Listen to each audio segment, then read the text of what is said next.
There's a kind of loneliness that doesn't come from having no one around, but from the certainty that no one will be able to accept you completely. Lucas lived with that loneliness. He wasn't rejected for who he was, but for what he carried. A body that should have been a source of pride became his greatest prison, until a woman walked into his workshop and saw in him something all the others had never been able to see. If this story touches your heart, subscribe to the channel and leave a like.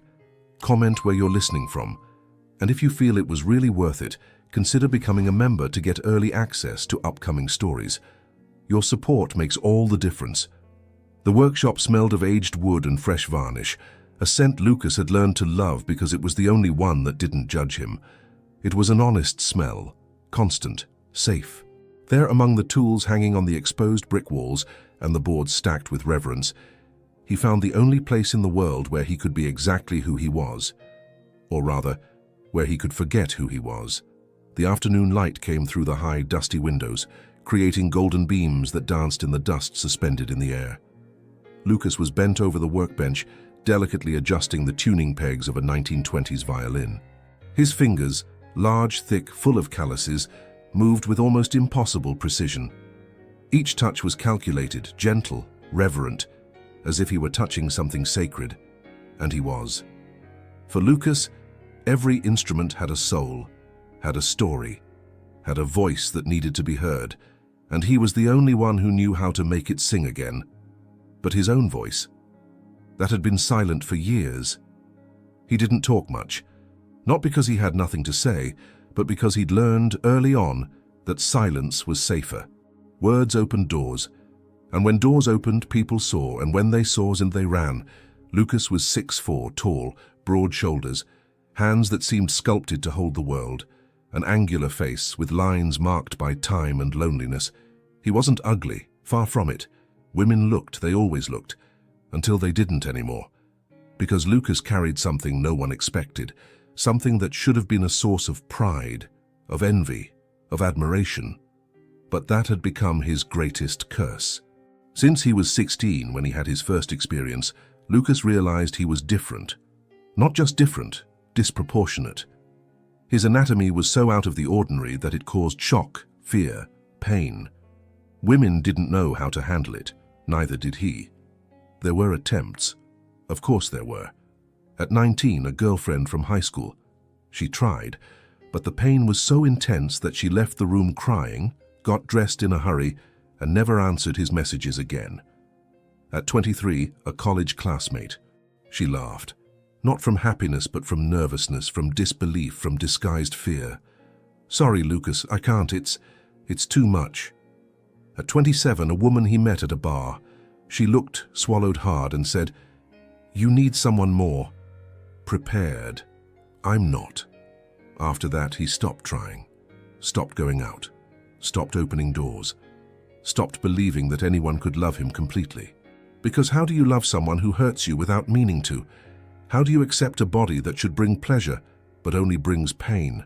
Lucas convinced himself he was nature's mistake, a body designed for loneliness.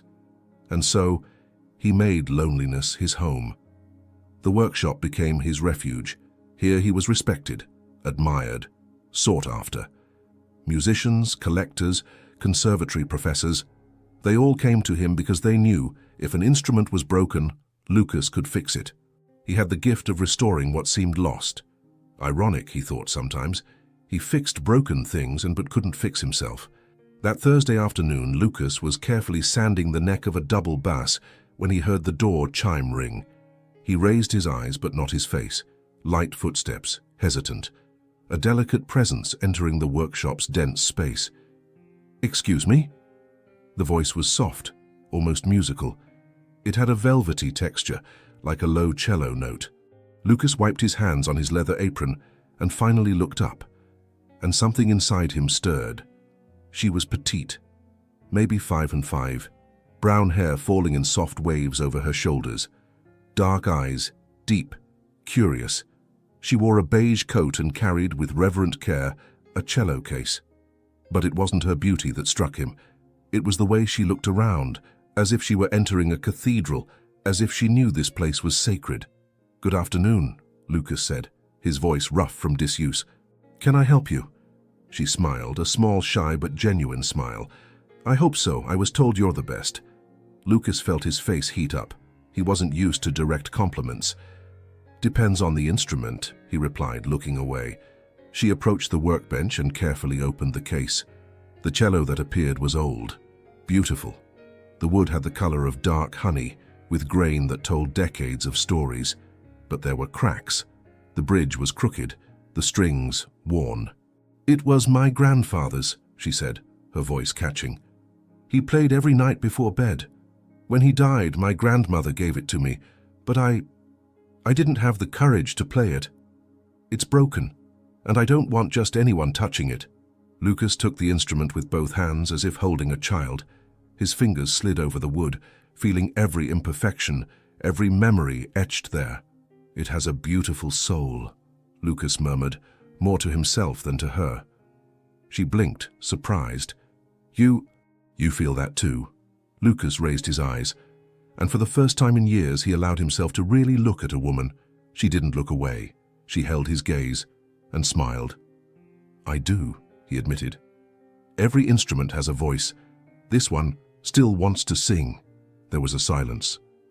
But it wasn't empty. It was full of something neither of them could name yet. "How long will it take?" she asked, her voice soft. "A few weeks, maybe a month. I need to work slowly." "With respect?" She nodded. "Then I'll come back, every week if you don't mind. I want to follow along. I want to see it be reborn." Lucas felt his chest tighten. No one had ever asked to stay. "You can come whenever you want," he said, trying to sound casual, but his voice came out low, almost intimate. She extended her hand. "My name is Ada." He hesitated. Then he wrapped her hand with his, huge, rough, calloused. "Lucas." The touch lasted a second longer than it should have. And when she left, Lucas stood in the middle of the workshop, looking at the closed door, feeling something he hadn't felt in so long he almost didn't recognize it. Hope. Ada came back 3 days later. Lucas wasn't expecting her so soon. He'd said, every week, but she showed up on Tuesday when the morning sun was still struggling to break through the thin fog covering the city. He was preparing his tools to start work on the cello when he heard the door chime. His heart jumped before he even looked up. It was her. She wore a cream-colored wool blouse and a brown skirt that went to her knees. Her hair was pulled back in a loose bun, with some rebellious strands framing her face. She carried a paper bag in her hand. "Good morning," Ada said with that small, shy smile that seemed to light up the entire workshop. "I hope I'm not interrupting." Lucas wiped his hands on his apron instinctively, as if he needed to prepare himself for her presence. "No, of course not." He hesitated. "I thought you were coming next week." "I know," she admitted, shrugging with an almost childlike delicacy. "But I couldn't wait. I brought coffee. I thought you might... Well, everyone likes coffee, right?" She held out the bag. Inside, 2 paper cups still warm and a package of butter cookies. Lucas stood there for a moment, not knowing what to do. No one had ever brought him coffee. No one had ever cared enough to think of him outside this space. "Thank you," he said, and his voice came out rougher than he intended. They sat on 2 high stools near the workbench. Ada observed everything with a quiet curiosity. The tools organized by size, the varnish jars lined up, the old sheet music hanging on the wall like paintings. "Do you live here?" she asked, blowing on her coffee before drinking. "In the back. There's a small room." Lucas took a sip. It was perfect, strong, lightly sweetened. "It's more practical. Sometimes I work late." "Did you always want to do this? Fix instruments?" He thought about the question. No one had ever asked about him, about what he wanted, about what he felt. "My father was a carpenter," Lucas began, turning the cup between his enormous hands. "He made furniture. But when I was a kid, he restored an antique piano for a client. I was fascinated. It wasn't just wood. It was imprisoned music waiting to come out." Ada smiled, and there was something deeply tender in that gesture. Imprisoned music. That's beautiful. Lucas felt his face heat up. He wasn't used to being seen like this, as someone who could say beautiful things. "And you?" he asked, trying to shift the focus. Have you always played the cello? Since I was 7. Her eyes shone with the memory. My grandfather used to say that the cello was the voice closest to the human soul. Not too high, not too low, just honest. He was right. They fell silent for a moment. But it wasn't awkward. It was as if they were both used to silences. As if they knew that sometimes what isn't said matters more than words. Can I see? Ada asked, pointing to the cello resting on a padded stand. Of course. She stood up and walked to the instrument. Lucas followed her, keeping a respectful distance but feeling a strange need to be close. Ada ran her fingers over the cracks in the wood with an almost reverent delicacy. Have you started already? Just the initial assessment. I need to open it carefully, see what's compromised inside. But the structure is solid, it'll sing again. She looked at Lucas, and there were tears in her eyes, but not from sadness, from gratitude. Thank you, she whispered, for treating it with so much care. Lucas didn't know what to say, so he just nodded. Ada turned back to the cello, but as she did, she lost her balance slightly. Lucas reacted on instinct. He reached out and held her arm, firm but gentle. The touch was electric. She looked at his hand on her arm. Then she raised her eyes and didn't let go. You have big hands, she said, her voice soft, almost admiring. Lucas froze. The old fear rose up his throat like bile. He released her arm immediately, as if he'd been burned. Sorry, he murmured, stepping back. Ada frowned, confused. Why? I don't mind. I think it's beautiful. Artist's hands. Lucas blinked. No one had ever said that. No one had ever looked at him and seen beauty. He couldn't finish the sentence. Ada took a step forward, closing the distance he'd created. Lucas, it's okay. I'm not afraid of you. The way she said it, calm, firm, true, made something inside him break. Just a little. Just a small crack in the wall he'd built around his heart. Most people are, he admitted, his voice low. Then most people are foolish. They stood there, still, just inches apart. Lucas could smell her scent, something soft, floral, with a hint of vanilla. He could hear her breathing, light and measured. He could see the small freckles on the bridge of her nose, the way her eyelashes trembled slightly. And she didn't look away. For the first time in years, Lucas felt seen. Not judged, not measured. Just seen. I should go, Ada said, but didn't move. You should, Lucas agreed, but he didn't move either. For a moment, a brief and perfect moment, the world hung in suspension, as if time had decided to pause, just for them. Then Ada smiled, small and mysterious, and finally stepped back. Can I come back tomorrow? She asked, walking backward toward the door, as if she didn't want to take her eyes off him. You can come whenever you want, Lucas repeated, and this time it sounded like a promise. She waved, opened the door and left.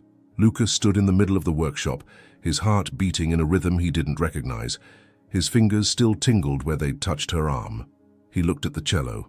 And for the first time he thought that maybe, just maybe, he wasn't the only broken thing there that deserved to be fixed. Maybe he could be reborn too. Ada came back the next day, and the day after, and the day after that.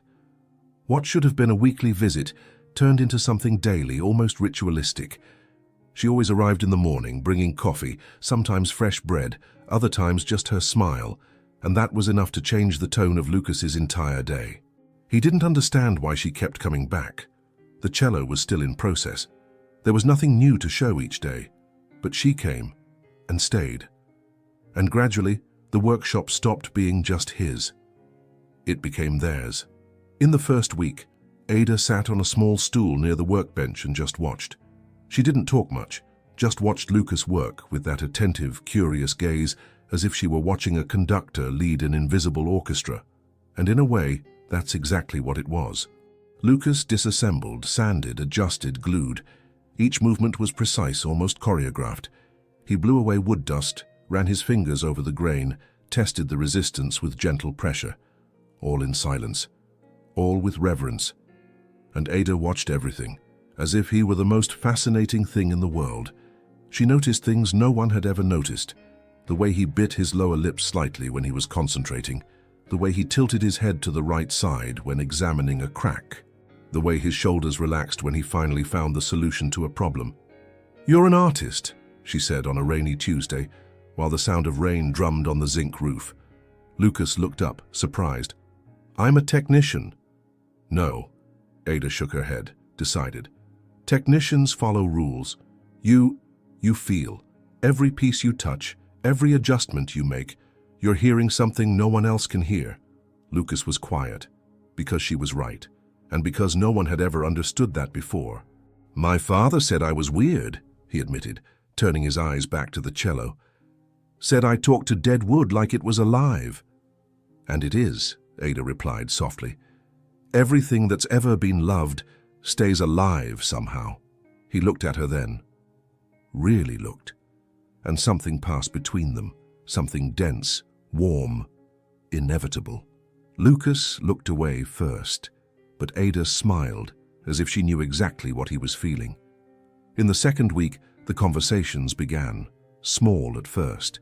Comments about the weather, about music, about the city. But gradually the layers started peeling back. Ada told him about her grandfather, about how he played every night before bed, always the same piece, a Bach suite, about how her grandmother sat in the armchair beside him, knitting in silence but smiling, about how after he died the house became too quiet. "I couldn't play," she confessed, her voice catching. "Every time I picked up the bow, I heard his voice, and it hurt too much." Lucas stopped working. He wiped his hands and turned completely toward her. "And now?" he asked gently. "Now, I think I'm ready, because you're giving his voice back, and I want to hear it again." There were tears in her eyes, but she was smiling. Lucas felt his chest tighten. He wanted to say something, something comforting, something right, but words were never his strength. So instead, he did something he never did. He reached out his hand.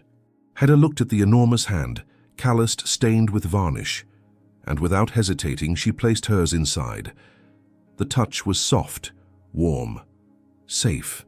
They stayed like that for a few seconds, just holding hands, breathing at the same rhythm. When Ada finally let go, there was something different in the air, something that didn't need to be said. In the third week, Ada started bringing books. She read aloud while Lucas worked. Poetry, short stories, passages from old novels. Her voice filled the workshop like music, soft and enveloping, transforming the space into something magical. Lucas discovered he loved listening to her, not just for the stories, but for the way she read, with emotion, with commitment, as if every word mattered. One day she read a poem about loneliness. Lucas stopped sanding the wood and just listened, his eyes fixed on his own hands. When she finished, there was silence. "Have you ever felt like this?" Ada asked, closing the book slowly. "Alone, even when you're surrounded by people?" Lucas swallowed hard. "Always." She tilted her head, studying his face with a tenderness that disarmed him. "Me too," she admitted. "Sometimes I play in rooms full of people, and I feel completely invisible." Lucas raised his eyes. "You're not invisible," he said, his voice low but firm. "Not to me." Ada caught her breath. For a moment it seemed like she was going to say something, but instead she just smiled, a small, vulnerable, real smile. "Neither are you," she whispered. It was on a Thursday near the end of the third week that everything changed. Ada was sitting near the window, reading a story about impossible loves. Lucas was beside her, adjusting the cello's bridge. The afternoon light came in soft, golden, creating an almost dreamlike atmosphere. In the middle of a sentence, Ada stopped reading. Lucas noticed the change immediately. He looked up. She was looking at him. Not at the book, at him. "Lucas?" "Yes? Can I ask you a question?" He nodded, tense. "Why do you pull away whenever I get close?" The question hit him like a punch. He opened his mouth, but no words came out. Ada closed the book and turned completely toward him. "It's none of my business, I know, but I feel like there's something you're carrying, and I wanted you to know that. You don't have to carry it alone." Lucas felt his throat tighten. The old fear returned, dark and heavy. But there was something in her eyes, something that said, "I'm not going to run." He took a deep breath. "I'm not what you think I am," he said, his voice trembling. Ada frowned. "And what do you think you are?" "Someone normal." She took a step forward. "Lucas, I never wanted normal. I just wanted real." And then, without asking permission, without warning, Ada placed her hand on his face. Lucas froze. Her touch was soft, warm, impossible. "You are real," she whispered, "and that's all that matters." Lucas closed his eyes, because if he opened them, she would see the tears.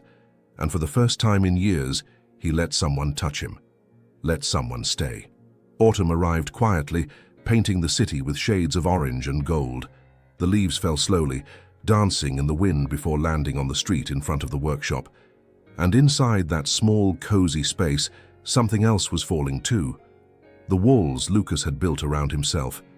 Ada was now part of his routine, not as a visitor, but as a constant, necessary, vital presence.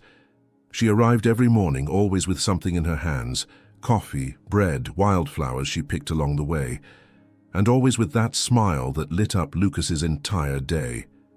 He still didn't understand why she stayed. The cello was almost ready, only the final adjustments remained. But Ada didn't seem in a hurry to leave, and Lucas secretly hoped she never would. That Friday morning, the cold arrived early. The wind blew hard, making the workshop windows tremble slightly. Ada came in wrapped in a thick grey wool scarf, her cheeks flushed from the cold, her eyes shining. "It's freezing out there," she said, laughing as she quickly closed the door. "I think winter decided to arrive early." Lucas looked up from the workbench and smiled, a rare gesture, but one that was becoming more frequent lately. "There's a heater in the corner," he indicated with his head. "You can turn it on if you want." "Thanks." Ada took off her scarf and coat, revealing a dark red sweater that brought out her skin tone. She turned on the heater and rubbed her hands near the warmth. "I brought hot chocolate today. I thought it fit the weather better." She held up a thermos and 2 paper cups. Lucas felt something warm spread through his chest. It wasn't the heat from the heater. It was something else, something he couldn't name. But that made him feel alive. "You don't need to bring anything every time," he said, but his voice came out soft, almost grateful. "I know." Ada poured the chocolate and handed him a cup. "But I like to. It makes me feel like I'm giving back somehow." "Giving back for what?" She hesitated, holding the cup between her hands. "For letting me stay." Lucas blinked, confused. "I never asked you to leave." "I know. And that's why I stay." She smiled. But there was something vulnerable in that gesture. "Most people, they expect me to leave. Not to take up space, but you let me take up space." Lucas didn't know what to say, because he understood perfectly. He'd also spent his whole life feeling like too much, too big, too heavy, too intense. "You can take up as much space as you want," he said low. "Here, you always have a place." Ada's eyes shone with something that looked like gratitude, mixed with something else, something deeper, more dangerous. They drank the chocolate in comfortable silence. But it was a loaded silence, full of unspoken things, full of questions neither had the courage to ask yet. Lucas went back to work, adjusting the cello strings with almost obsessive precision. Ada sat near him, watching every movement as she always did. But today there was something different. She was closer, not invading his space, but occupying it naturally, as if she'd always belonged there. "Can I help?" she asked suddenly. Lucas looked up, surprised.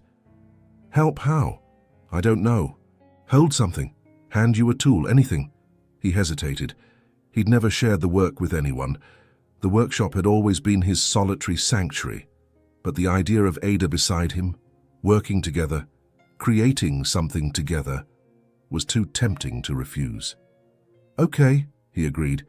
"Can you hold this stand while I adjust the height?" Ada stood up immediately, eager. Lucas positioned the cello and indicated where she should hold. She placed her hands exactly where he asked. And then it happened. Their hands touched. It wasn't an accidental touch. It was inevitable. Lucas's fingers brushed Ada's as they held the same stand, and the electricity that passed between them was almost visible. Ada caught her breath. Lucas froze, but neither pulled away. "Sorry," he murmured, but didn't move his hand. "You don't need to be," she whispered, and didn't pull away either. They stayed like that for a few seconds, hands almost intertwined, eyes locked on each other, the world around them disappearing. Then Lucas, slowly, very slowly, slid his hand to the side, but in doing so, his thumb brushed the side of her hand. A soft touch, almost imperceptible but completely intentional. Ada closed her eyes for an instant, as if she were feeling it with her entire body.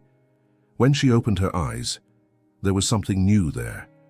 Something that made Lucas's heart beat faster. Desire. The rest of the morning passed in slow motion. Each movement seemed loaded with meaning. Each glance lasted a second longer. Each word was chosen carefully, but what really mattered was what wasn't being said.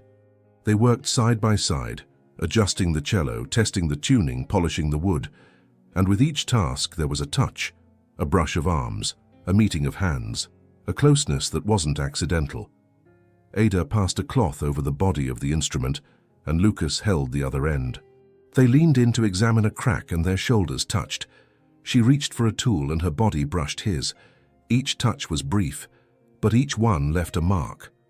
When the sun began to set, tinting the workshop with orange tones, Ada noticed there was a loose thread on her sweater. She tried to pull it, but the thread got tangled. "Let me see," Lucas said without thinking. He approached and carefully took the thread between his fingers. Ada stayed completely still, breathing slowly while he worked to untangle it. But to do this, he had to touch her shoulder, slide his fingers over the wool, lightly brush her skin where the sweater's neckline began. Ada closed her eyes. Lucas felt her breathing change, felt her body tense, but not from fear, from anticipation. He released the thread, but didn't step back. They stood there, still, just inches apart. Lucas could feel the warmth of her body, could hear her heart beating, or was it his? Slowly, almost without realizing it, he raised his hand and moved a strand of hair that had fallen over her face. His fingers brushed her cheek, soft, tender, impossible. Ada opened her eyes, and what Lucas saw there made him forget to breathe. There was desire, there was tenderness, there was fear, but above all there was permission. "Lucas," she whispered, her voice trembling. He wanted to kiss her. God, how he wanted to. Wanted to pull her close, feel her lips on his, lose himself in her completely. But the fear came back, fast, brutal. What if she finds out? What if she runs like all the others? He stepped back. "It's getting late," he said, his voice hoarse. "You should go." Ada blinked as if waking from a trance. There was confusion in her eyes, and maybe hurt. "Yes, of course." She grabbed her coat quickly, avoiding looking at him. "See you tomorrow." "See you tomorrow," Lucas repeated. She left, and Lucas stood alone in the workshop, hating himself for stepping back, hating himself for being afraid, hating himself for not being brave enough to accept what she was offering, but at the same time, treasuring each touch like a treasure, because maybe, just maybe, she would come back. And maybe next time he would be brave enough not to let her go. Ada came back the next day, and the next, and the next. But something had changed. The air between them was denser, charged with a tension neither knew how to undo. Each glance lasted too long. Each silence said things words couldn't express. And the touches, God, the touches, were everywhere. A brush of fingers when picking up a tool, a meeting of shoulders when leaning over the cello, a touch on the waist when he passed behind her in a tight space. Each gesture was technically innocent, but loaded with something much bigger. Lucas was losing control. And the worst part was that he knew it. Ada occupied him in ways he didn't understand. When she wasn't there, he thought about her. When she was, he couldn't think about anything else. Her scent, that soft aroma of flowers and vanilla, stayed embedded in the workshop even after she left. Her laugh echoed in his thoughts. Her smile appeared when he closed his eyes. He was falling in love, and that terrified him, because Lucas knew how this story ended. He'd lived this movie before. the approach, the hope, the discovery, the withdrawal, the pain. But with Ada, it felt different. She wasn't afraid of him, didn't look away, didn't pull back when he got close. On the contrary, she leaned in closer. On a Monday afternoon, Ada brought music, not sheet music, but a small portable speaker. She connected her phone and a soft melody began to play, something classical, calm, enveloping. "What are you doing?" Lucas asked, surprised. "Creating atmosphere," Ada replied, smiling as she adjusted the volume. "You work in too much silence. Music helps the soul breathe." Lucas didn't disagree. In fact, he liked it. The music filled the empty spaces, made everything lighter, more intimate. They worked to the sound of the melodies. Ada began to hum along softly, almost without realizing it, and Lucas found himself watching her more than working. The way she bit her lower lip when she was focused, the way her eyes closed when a particularly beautiful note played, the way her body moved gently to the rhythm of the music. She was beautiful, not just physically, though she was. But there was something more, a light that came from within, a tenderness that completely disarmed him. "Lucas?" He blinked, realizing he was staring. "Sorry, You what?" She tilted her head, curious. "Nothing." He quickly looked away, but Ada took a step forward. "No. Tell me."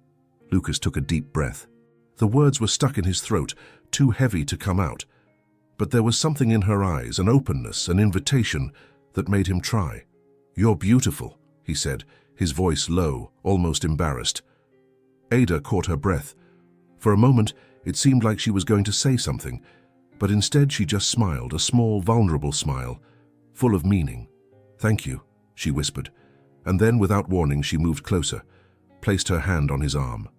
Soft, warm, real. "You are too," she said. "Beautiful." Lucas felt his chest tighten. No one had ever said that to him.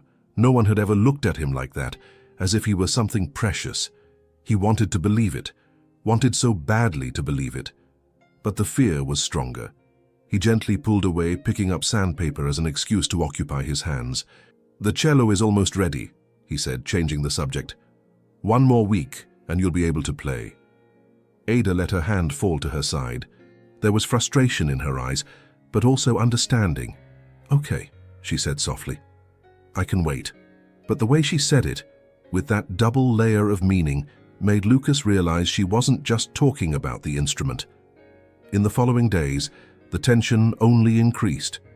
Ada started wearing clothes that accentuated her curves, not in a scandalous way, but enough for Lucas to notice. A slightly tighter blouse, a slightly shorter skirt, a slightly more revealing neckline. And he noticed. God, how he noticed. He tried not to look, tried to focus on work, but it was impossible. His eyes followed her like a magnet. Every movement of hers was hypnotizing. And Ada knew. She knew the effect she had on him.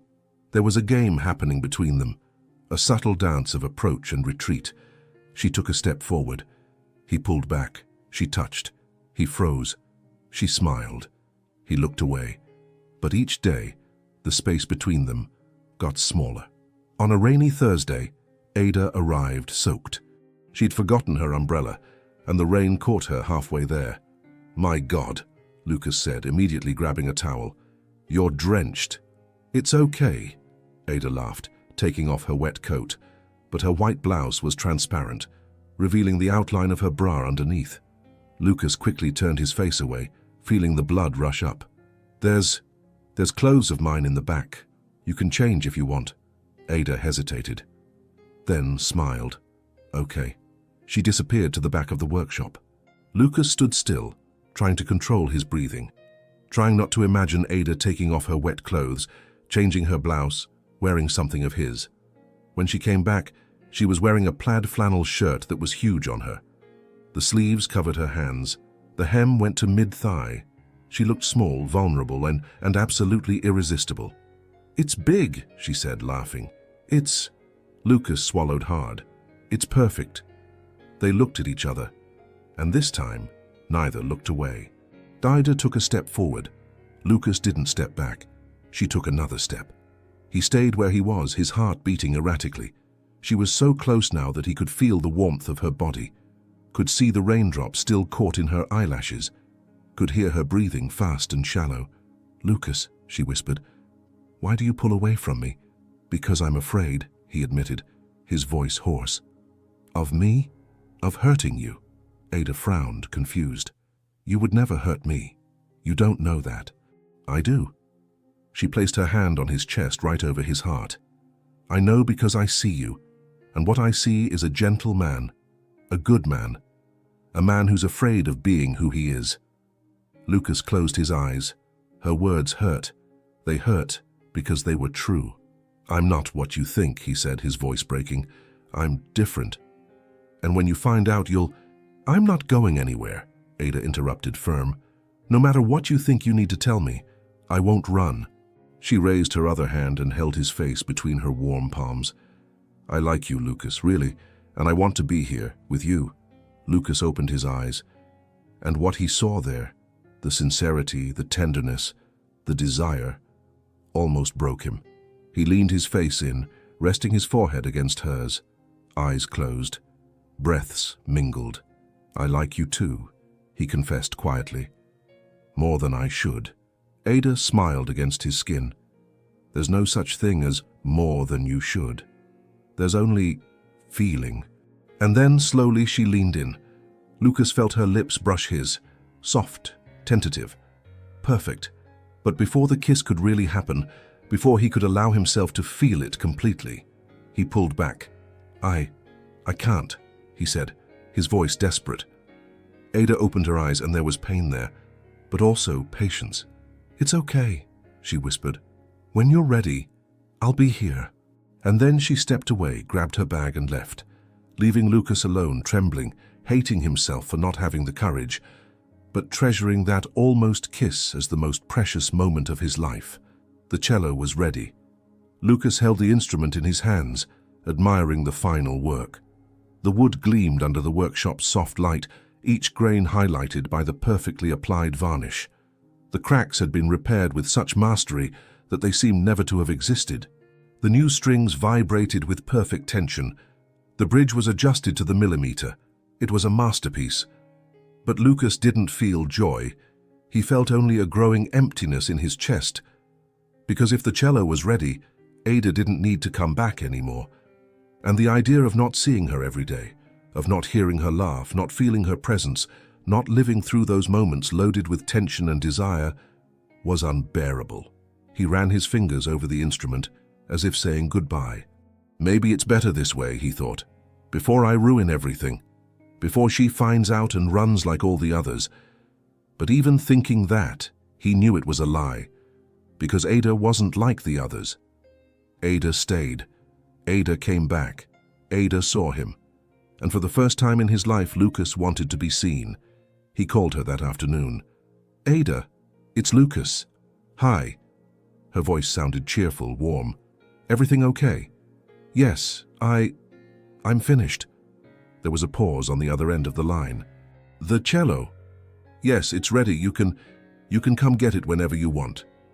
Another silence, longer this time. "How about tomorrow?" Ada asked, and there was something strange in her voice, something Lucas couldn't identify. "But not at the workshop. There's a place I want to show you." Lucas hesitated. "A place? Do you trust me?" He took a deep breath. "I do." "Then meet me tomorrow at 3 in the afternoon at the entrance to Waters Park. And bring the cello." Before he could ask anything, she hung up. Lucas stood there holding the phone, his heart beating fast. She wasn't running away. She was inviting him. Lucas arrived at the park 10 minutes early. He carried the cello carefully, protected inside the restored case. He wore a navy blue dress shirt, the only one he had that wasn't stained with varnish, and dark pants. He'd spent 20 minutes trying to tame his hair, but gave up when he realized he was being ridiculous. Waters Park was one of the most beautiful places in the city. There was a lake in the center, surrounded by old trees and stone paths. It was peaceful, quiet, almost magical. And then he saw her. Ada was sitting on a wooden bench near the lake, wearing a light brown dress that contrasted beautifully with her skin. Her hair was down, falling in soft waves over her shoulders. She was looking at the water, lost in thought. When she noticed his presence, she smiled, and the whole world seemed brighter. "You came," she said, standing up. "Of course I came." She walked to him and, without warning, hugged him. It wasn't a casual hug. It was a tight, lingering hug, full of feeling. Lucas was tense at first, but then relaxed, allowing himself to feel her warmth against his chest.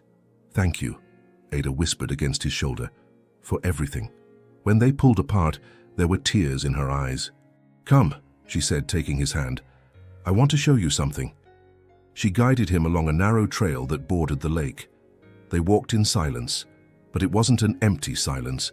It was full of anticipation, of something about to happen. Finally, they arrived at a small wooden overlook that extended over the water. The view was breathtaking, the sun beginning to set, tinting the sky with shades of orange and pink, reflecting on the lake like a mirror. "My grandfather used to bring me here when I was a child," Ada said, her voice soft. "He said this was the place where nature's music played the loudest." Lucas looked around. She was right. There were birds singing, the wind whispering through the leaves, the water gently lapping at the shore. It was perfect. "I want to play here," Ada said, looking at the cello case. "For the first time since he died, I want to play here. With you." Lucas felt his throat tighten. He opened the case carefully, revealing the restored cello. Ada caught her breath. It's perfect," she whispered, running her fingers over the wood with reverence. "It's even more beautiful than I remembered." "It deserved it," Lucas said. "Deserved to live again." Ada raised her eyes to him, and there was something deeply moved in that look. She picked up the instrument, sat on the overlook bench, and positioned the cello between her legs. She picked up the bow, took a deep breath, and began to play. The melody that came out was the Bach suite her grandfather played every night. The notes flowed softly, melancholic, full of longing and love. Ada played with her eyes closed, completely surrendered to the music, and Lucas could see the tears running down her face. But they were tears of healing, of acceptance, of gratitude. When the last note sounded and dissipated in the air, Ada opened her eyes and smiled. "Thank you," she said, looking at Lucas. "You gave me back more than the cello. You gave me back a part of myself I thought I'd lost." Lucas knelt in front of her, getting to eye level with her. "You did the same thing for me," he confessed, his voice hoarse. "You made me believe I could be more than what I thought I was." Ada carefully set the cello aside and held his face between her hands. "Lucas, you're amazing. You're talented, kind, beautiful. You're everything." He closed his eyes, fighting against tears. "You don't know—" "I know," she interrupted, firm. "I know you're carrying something. I know you're afraid, but I don't care because I see you, and what I see, I want." Lucas opened his eyes, and what he saw there, the sincerity, the acceptance, the love, almost destroyed him. He leaned in. Ada leaned in too, faces touching, breaths mingled, his thumb caressing her cheek. "I want to kiss you," Lucas whispered, his voice trembling. "Then kiss me," Ada replied, her lips almost touching his. Lucas closed his eyes, leaned in another centimeter, and then panic overwhelmed him. Like a violent, brutal, devastating wave, all the memories came back at once, all the rejections, all the escapes, all the times he tried and failed. What if she finds out? What if she runs? What if this ends like it always ends? He pulled back abruptly, standing up so fast he almost stumbled. I can't," he said, his voice desperate, his hands shaking. Ada was paralyzed, confused, hurt. "Lucas, what—" "I need to go," he interrupted, already walking back down the trail. Sorry. And then he ran. Ran like a coward. Ran because fear was bigger than courage. Ran because he believed it was better to pull away now than be abandoned later. Ada was left alone on the overlook, the cello beside her, tears running down her face. But this time, they weren't tears of healing. They were tears of pain. Lucas ran to the workshop and locked the door. He sat on the floor, leaning against the wall, his head in his hands. And for the first time in years, he cried. He cried because he wanted it so badly. Wanted her. Wanted that kiss. Wanted to believe he could be loved. But fear was a prison, and he didn't know how to escape.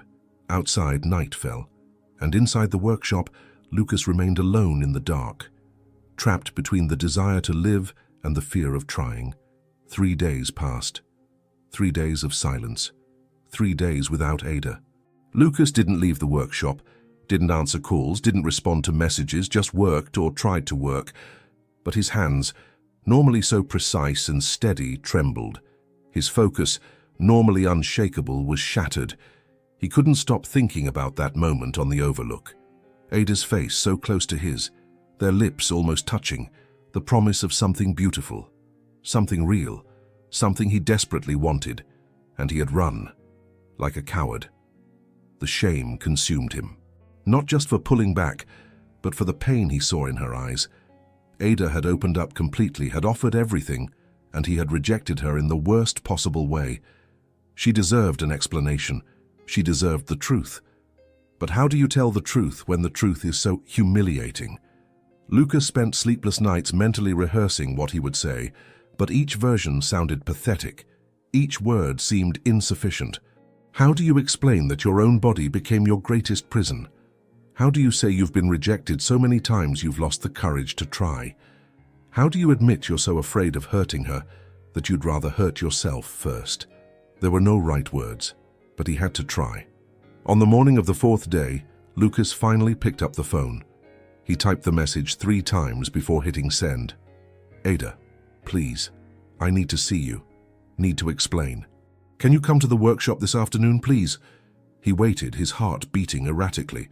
Minutes passed, then an hour. Finally, the phone vibrated. At 3. Nothing more. Just that. Lucas took a deep breath. It was more than he deserved. Ada arrived promptly at 3 in the afternoon. Lucas saw her through the window before she rang the bell. She wore a grey coat buttoned up to her neck, her hair pulled back in a simple ponytail. Her face was serious, her eyes tired. She didn't smile when she saw him. Lucas opened the door before she could ring the bell. "Hi," he said, his voice hoarse. "Hi." They stood there at the threshold, heavy silence between them. "Come in, please," Lucas asked, stepping aside. Ada hesitated, but then entered. She didn't take off her coat, didn't sit down, just stood in the middle of the workshop, arms crossed, waiting. Lucas closed the door and turned to her. The words he'd rehearsed completely disappeared. All that remained was the raw, naked, painful truth. "I'm sorry," he began, his voice breaking on the very first word. "For what I did, for running, for hurting you." Ada said nothing, just waited. Lucas took a deep breath, gathering all the courage he had. "I need to tell you something that I've never told anyone, not like this." He paused, trying to find the right words, but there were no right words. There was only the truth. Since I was a teenager, I've always been different, physically. My body is disproportionate, in a way that scares people. That hurts. Ada frowned, confused. Lucas continued, the words now coming out in a desperate flow. "Every time I tried to get involved with someone, every time I thought maybe I could be normal, the same thing happened. They saw and ran, or they tried and couldn't. And the pain I caused without meaning to." His voice failed.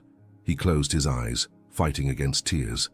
"I convinced myself I was cursed, that my body was a punishment, that I was destined to be alone because I'm too big, because I'm too much." He opened his eyes and looked directly at Ada. "And then you appeared, and you were kind, and beautiful, and perfect. And I wanted so badly to believe I could have this, that I could have you.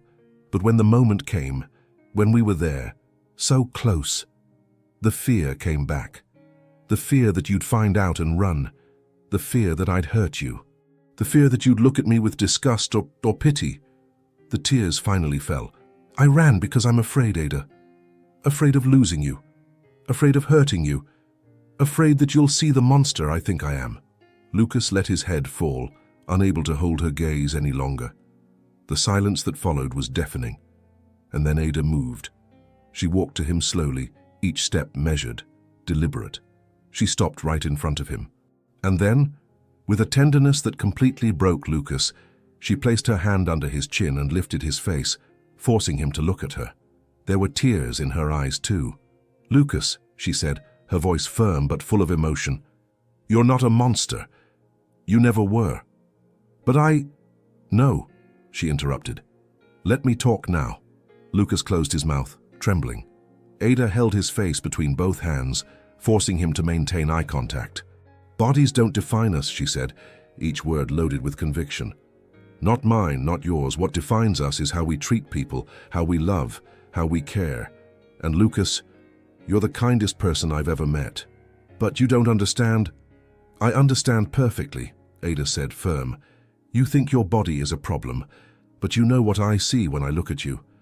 I see a man who touches wood like it's sacred, who fixes broken things with reverence, who looks at me like I'm precious, who's so afraid of hurting me that he'd rather hurt himself first." She wiped the tears from his face with her thumbs. "You're not too big, Lucas. The world was too small. The people who judged you, who hurt you, they didn't deserve you." "And you?" Lucas asked, his voice desperate. "Do you think you deserve me?" Ada smiled through her tears. "No, I don't deserve you, but I want you. I want you. All of you, exactly as you are." Lucas let out a sound that was half laugh, half sob. "You don't know what you're getting into." "Then show me," Ada challenged, her eyes shining with determination. "Stop deciding for me. Stop being afraid for me. Let me choose, and I choose you." Lucas looked at her, really looked, and saw the truth there. There was no pity, no fear, just acceptance, just love. "I'm so afraid," he confessed quietly. "I know," Ada whispered, "but you don't have to be afraid alone. Let me be afraid with you. Let's figure this out together." She leaned in, resting her forehead against his. "I'm not going to run, Lucas. No matter what you think you need to tell me, no matter what you think you are, I'm not going anywhere." Lucas closed his eyes, finally allowing himself to believe. To believe that maybe, just maybe, he could be loved, that maybe he wasn't too much, that maybe finally he'd found someone big enough to love all the parts of him. "I want you too," he whispered against her forehead. "More than anything." Ada smiled. "Then stop running." And this time Lucas didn't run. This time he stayed. They stood there, embraced in the middle of the workshop, crying together, healing together, finally allowing themselves to be vulnerable. And when they finally pulled apart, Ada took his hand, that huge, calloused hand that he always thought was too big, and intertwined her fingers with his. "Let's take it slow," she said softly. "In our own time. No rush. No fear." Lucas nodded, unable to speak, because for the first time in his life he wasn't alone. And maybe, just maybe, this was the beginning of something beautiful. 2 weeks had passed since Lucas's confession, 2 weeks of rebuilding, of healing, of learning to trust again. Ada continued visiting the workshop every day. But now it was different. There was no more unresolved tension between them. No more secrets too heavy to carry. There was just presence, company, growing affection. They talked more, laughed more, touched more, but always carefully, always with respect for each other's fears. Ada held his hand while they read together.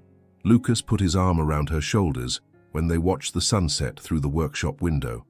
She rested her head on his shoulder. He kissed the top of her head, small gestures, but each one was a promise. "I'm here. I won't run. You're safe with me." Lucas felt the fear diminish each day. It didn't disappear completely. Maybe it never would. But Ada was right. It was easier to be afraid when you weren't alone. And then, on a Friday night, Ada made an invitation. "Want to come to dinner at my place tomorrow?" she asked casually, while putting away the books she'd brought. Lucas looked up, surprised. "At your place?"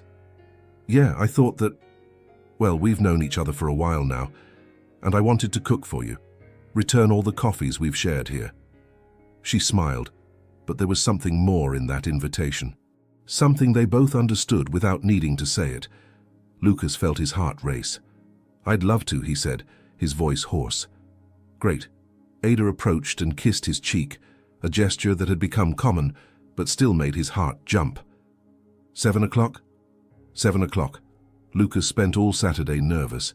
He showered twice, changed clothes 3 times, obsessively combed his hair, bought flowers from a small market near the workshop, a simple bouquet of white daisies, because Ada had once mentioned they were her favorite.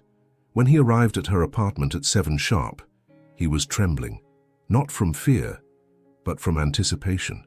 Ada opened the door wearing a simple wine-colored dress that gently hugged her curves. Her hair was down, falling in waves over her shoulders. She wore subtle lipstick that highlighted her smile. She was stunning. "Hi," she said, her eyes shining when she saw him. "Hi." Lucas held out the flowers, a bit awkwardly. "I brought these for you." Ada caught her breath, touched. "Daisies. You remembered." "Of course I remembered." She took the flowers and, without thinking, leaned in and kissed his lips. Quick, soft, almost reflexive. Both froze. It was their first kiss. Brief, but real.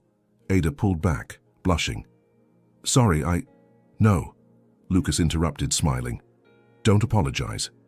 It was perfect." She smiled back, relieved. "Come in, the food is almost ready." Ada's apartment was small but cozy. There were plants everywhere, books stacked in corners, sheet music scattered on a digital piano in the corner of the living room. The walls were decorated with old photographs, some of her grandfather, others of landscapes. It smelled of garlic, herbs, and wine. "I made homemade pasta," Ada explained, guiding him to the kitchen. "Nothing too fancy, but I hope you like it. I'm sure I'll love it." They ate dinner by candlelight. They talked about everything and nothing, music, childhood dreams, plans. Ada talked about wanting to teach cello to children. Lucas confessed he'd always wanted to build an instrument from scratch, but never had the courage to try. "You should," Ada encouraged. "You have the gift." "Maybe," Lucas said, looking at her. "If you help me. Always." After dinner, they moved to the living room. Ada put soft music playing quietly on the digital piano. They sat on the couch, close but not touching, until Ada leaned in and rested her head on his shoulder. Lucas put his arm around her, pulling her closer. They stayed like that for a while, just listening to the music, feeling each other's presence. And then Ada lifted her face. Lucas looked down. Their eyes met. And this time, when she leaned in, Lucas didn't run. He leaned in too. And finally, they kissed. It was soft at first. Tentative, lips brushing lips, exploring, discovering. But then something changed. The kiss became deeper, more intense. Ada's hands moved up Lucas's chest, intertwining behind his neck. His hands wrapped around her waist, pulling her closer. They lost themselves in each other. When they finally separated, both were breathless. "Lucas," Ada whispered, her eyes dark with desire. "I want you." Lucas felt his blood boil. "Are you sure?" he asked, his voice hoarse. "Because if we start, I don't know if I'll be able to stop, and I'm afraid of—" Ada placed her fingers over his lips, silencing him. "I'm sure. I want you. All of you. And we'll take it slow. Together." Lucas closed his eyes, letting the reality of that moment sink in. She wanted him, really wanted him. He opened his eyes and nodded. Ada stood up, extending her hand. "Come." She guided him to the bedroom. The light was soft, coming from a small lamp in the corner. The bed was covered with clean white sheets. There was a soft scent of lavender in the air. Ada turned to him, nervous but determined. Lucas pulled her close, holding her face between his hands. "If at any moment you want to stop, we stop. Understood?" "Understood," she whispered. "Same goes for you." He smiled tenderly. "Deal." And then they kissed again. This time, without hurry, without fear, just feeling. Lucas's hands slid down Ada's back, finding the zipper of her dress. He hesitated. "You can," she whispered against his lips. Slowly he opened the zipper. The dress slipped off her shoulders, falling softly to the floor. Ada stood there, vulnerable, beautiful, confident. Lucas caught his breath. "You're beautiful," he said. His voice choked. "So are you," she replied, starting to unbutton his shirt. Button by button, she undressed him. And when the shirt fell, she ran her hands over his chest, exploring, admiring. "Perfect," she murmured. Lucas felt his eyes burn. No one had ever called him perfect. He lifted her in his arms easily, laying her gently on the bed. He lay beside her, their bodies touching, skin against skin. "Ada," he whispered, his voice trembling. I've never had something like this. Something real." "Me neither," she confessed, "but we'll figure it out, together." And then, slowly, with infinite tenderness, they gave themselves to each other. Lucas kissed her everywhere, her neck, her shoulders, the curve of her waist. Ada arched her body against his, whispering his name like a prayer. When they finally joined, it was with care, with love, with respect. There was a moment of hesitation, of adjustment, but Ada guided him, whispering words of encouragement. Slowly, like that. Perfect. And Lucas obeyed, moving with a gentleness that contrasted with his size. They found a rhythm, a balance, a dance that was theirs alone. And when they reached the peak together, it was with foreheads touching, eyes locked, hands intertwined. Afterward, they stayed embraced, breathing still accelerated, bodies still intertwined. Ada rested her forehead on his chest, listening to his heartbeat. "I love you," she whispered. Lucas felt the tears fall. "I love you too," he replied, his voice broken with emotion. "So much." They fell asleep like that, intertwined, complete. Finally home. The following months were the happiest of Lucas's life. The workshop, which had once been a solitary sanctuary, transformed into something completely different.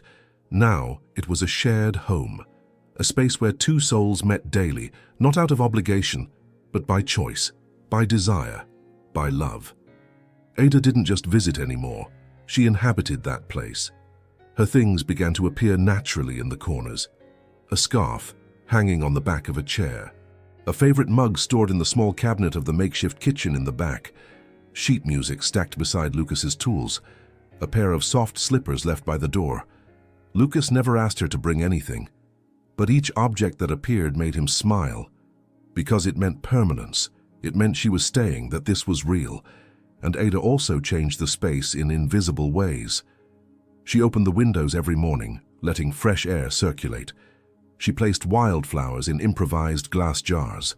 She read aloud while Lucas worked, filling the silence with poetry and stories. The workshop no longer smelled only of wood and varnish. Now it had her scent too, flowers and vanilla mixed with sawdust and glue. It was perfect. On a Tuesday morning, Ada arrived carrying a small suitcase. Lucas looked up, curious. "Going somewhere?" he asked, trying to hide the pang of sadness in his voice. Ada smiled, mischievous. "No, but I thought that, if you don't mind, I could leave some clothes here, for when I stay late, or when, well, you understand." Lucas felt his heart race. "You want to leave clothes here? If it's not a bother." He stood up, walked to her, and pulled her into a tight hug. "It would never be a bother," he murmured against her hair. "You can leave whatever you want. You can stay as long as you want." Ada pulled back slightly, looking into his eyes. "And if I want to stay always?" Lucas caught his breath. "Are you saying that?" "I'm saying that maybe I want to live here, with you if you want." Lucas couldn't speak, so he just kissed her, deep, lingering, full of meaning. When they separated, he rested his forehead against hers. "I want that," he whispered, "more than anything." And so, without ceremony, without grand declarations, Ada moved in. Their routine established itself naturally. Ada woke up early, made coffee, and woke Lucas with soft kisses on his neck. They had coffee together at the small kitchen table, planning the day, sharing dreams and plans. Then, while Lucas worked on some instrument, Ada practiced cello. The sound filled the workshop, transforming Lucas's work into something almost magical. He sanded wood to the rhythm of her melodies. He adjusted strings following the notes she played. It was as if they were finally creating a symphony together. In the afternoon, Ada often went out to give private music lessons, but she always came back before nightfall, bringing something for dinner. sometimes ingredients to cook together, other times ready-made food when they were too tired. And the nights were theirs. On a Thursday, Ada suggested that Lucas teach her to identify types of wood. "I want to understand what you see," she explained. "I want to know your world better." Lucas was touched. No one had ever truly been interested in his work this way. He guided her to the stacks of boards organized by type and age. "This here is oak," he said, picking up a board and placing it in her hand. "Feel the weight? It's dense, strong, perfect for structures that need to withstand tension."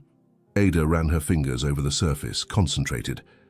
"And this one?" she asked, pointing to another. "Mahogany. Lighter but still resistant. Has a warmer tone when used in string instruments." He took her hand and guided it over the wood, showing the grain, the texture, the small imperfections that told stories. "Each wood has a personality," Lucas explained, his voice soft. "You just need to learn to listen." Ada looked at him, her eyes shining with admiration. "You talk about them like they're alive, because they are." In a way, she leaned in and kissed him. A soft kiss, full of tenderness. "So you're amazing, you know that?" Lucas smiled, still not completely used to her compliments. "Now it's my turn," Ada said. "I'm going to teach you something." "What?" "To dance." Lucas stepped back, laughing nervously. "I don't know how to dance. That's exactly why I'm going to teach you." Ada grabbed her phone and put on slow music. She extended her hand. "Trust me?" Lucas hesitated, but then took her hand. "Always." Ada guided him, showing the basic steps. At first, Lucas was clumsy, stepping on his own feet, too tense to relax. But Ada was patient, laughing when he made mistakes, encouraging when he got it right. And gradually, Lucas began to understand the rhythm. They danced barefoot in the workshop, among tools and wood, laughing when they bumped into something, kissing in the intervals. "See?" Ada said, resting her head on his chest as they moved slowly. "You just needed a good teacher." "Or a good partner," Lucas corrected, kissing the top of her head. The weeks turned into months, and with time, Lucas's fears began to disappear. Not completely, maybe they never would completely, but Ada was always there, reminding him that he was loved, that he was accepted, that he wasn't too much, and the desire between them never diminished. On the contrary, the more they knew each other, the more they desired each other. A look across the workshop was enough to make the blood boil. Her casual touch on the waist when passing could turn into a deep kiss against the wall. A word whispered in the ear was an irresistible invitation. They made love frequently, sometimes soft and slow, other times intense and urgent, but always with connection, always with love. On a Saturday night, after making love slowly under the soft light of candles, Ada lay on Lucas's chest, tracing invisible patterns on his skin with her fingers. "Are you happy?" she asked quietly. Lucas ran his fingers through her hair, thoughtful. "I didn't even know happiness could be like this," he confessed. "I thought happiness was something distant, unattainable. But with you, it's simple. It's waking up beside you. It's hearing you play. It's dancing with you in the kitchen. It's this." Ada raised her face, her eyes shining. "I'm happy too, more than I ever thought I'd be." They kissed, soft, tender, promising everything without saying anything. And so, life continued. Days turned into weeks, weeks into months.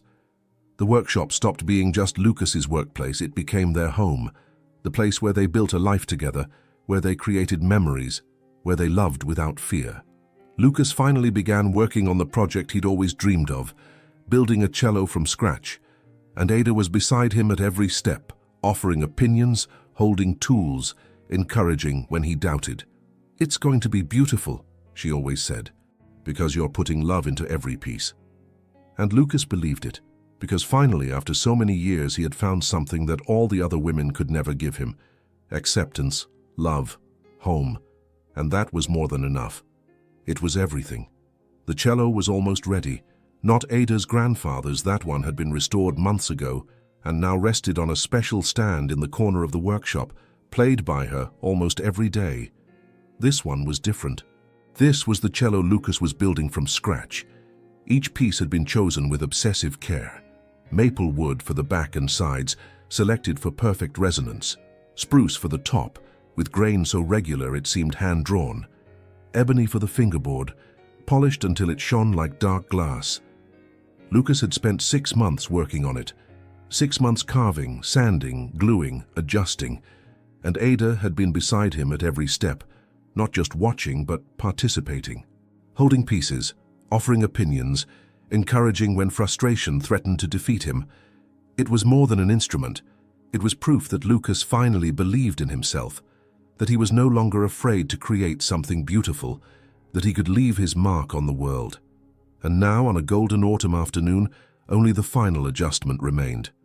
Lucas positioned the bridge with millimetric precision, testing the height, checking the angle. Ada was sitting near the window reading, but occasionally looked up to watch him work. There was something deeply satisfying about that shared silence. They didn't need to fill every moment with words. Each other's presence was enough. "Done," Lucas said finally, stepping back to admire the work. Ada immediately closed the book and approached. The cello was stunning. The wood gleamed under the soft afternoon light, every curve perfect, every detail impeccable. It was a work of art. "Lucas," Ada whispered, running reverent fingers over the surface, "it's perfect." He smiled, a shy but genuine smile. "Want to test it?" he asked, holding out the bow to her. Ada caught her breath. "Really?" "Of course. It was made to be played." With almost religious care, Ada took the cello and sat down. She positioned the instrument between her legs, adjusted the bow, took a deep breath, and played. The first note that came out was so pure, so clear, that both froze. Ada continued, letting the melody flow. The same Bach suite her grandfather played, the same one she'd played that first day on the lake overlook. But this time, it was different. This time, there was no sadness, only beauty, only life. When the last note dissipated in the air, Ada had tears in her eyes. "It's the most beautiful sound I've ever heard," she said.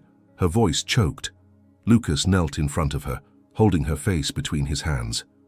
"Because it was made with love, for you." Ada blinked, confused. "For me?" "For you," Lucas confirmed.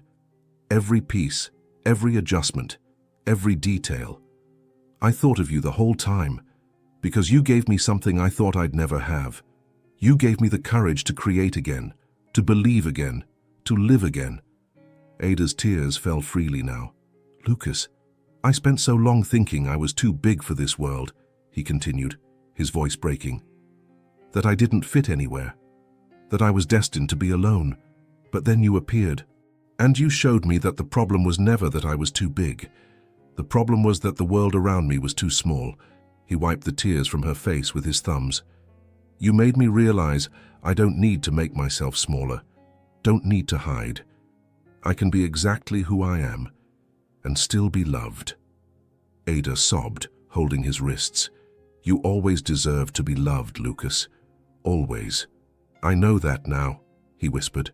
"Because of you." They stayed like that for a moment, foreheads touching, breaths mingled, hearts beating in the same rhythm. Then Lucas pulled back slightly, reaching into his pocket. "There's one more thing," he said, his voice nervous. Ada frowned, curious. Lucas pulled a small velvet box from his pocket. He opened it slowly, revealing a simple silver ring with a small, delicate stone in the center.